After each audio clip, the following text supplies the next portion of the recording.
Good evening. Pot caramel tea చేస్తున్నానండి. చాలా బాగుంటుంది ఇది. ఇందులో ఇన్స్టెడ్ ఆఫ్ షుగరు నేనేం చేశానంటే బెల్లం, తాటి బెల్లం, ఒరిజినల్గా విలేజ్ నుంచి తెప్పించాను. తాటి బెల్లం మొదట్లో తీసుకోవాలి. దాన్ని కుండలో వేసి బాగా వేయించుకోవాలి. ఇది కుండండి, అర్థమైందా? తర్వాత దీనిలో ఏం చేశానంటే కొద్దిగా ఆ తీసుకున్నటువంటి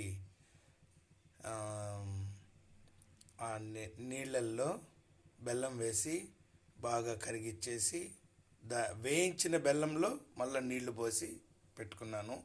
ఆ విధంగానే విడిగా టీ పొడి, ఇది ఊటీ నుంచి తెప్పించాను టీ పొడి. సో దాన్ని ఏం చేశానంటే మెల్లగా దీనిలో బాగా వేయించుకున్నాను. ఇండక్షన్ స్టవ్ పైన వేయించుకొని దాన్ని ఏం చేశానంటే దీనిలో కలిపి బాగా ఒక 2 minutes ఉడకబెట్టానండి. 2 to 3 minutes. అర్థమైందా? చాలా బాగుంటుంది. తర్వాత దీన్ని ఏం చేయాలంటే కొంతవరకు దీనిలోనే మామూలు టీ పొడి కాబట్టి కొద్దిగా ఏలకులు బాగా దంచి వేసి దీనిలో ఉడకపెట్టాలి. ఉడికితే బాగా మసాలా క్యారామిల్ టీ బాగుంటుందండి. Super taste, very nice and interesting అన్నమాట. And as well as gut హెల్త్కి ఇది చాలా బాగుంటుంది.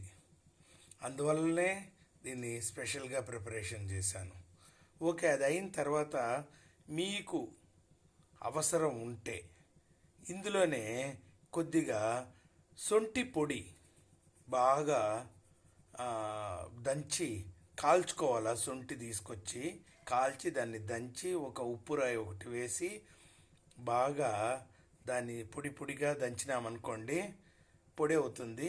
దాన్ని తీసి ఈ టీ పొడిలో కలిపాను. అది వేయడం వల్ల ఇంకా సర్వరోగ నివారణ అండి శొంఠి పొడి.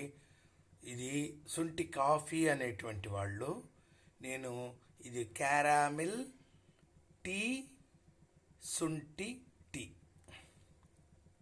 అర్థమైంది కదండి? క్యారామిల్ శొంఠి టీ చాలా బ్రహ్మాండంగా ఉంటుంది, పీస్ఫుల్గా ఉంటుంది, హ్యాపీగా ఉంటుంది, గట్ హెల్త్కి మంచిది.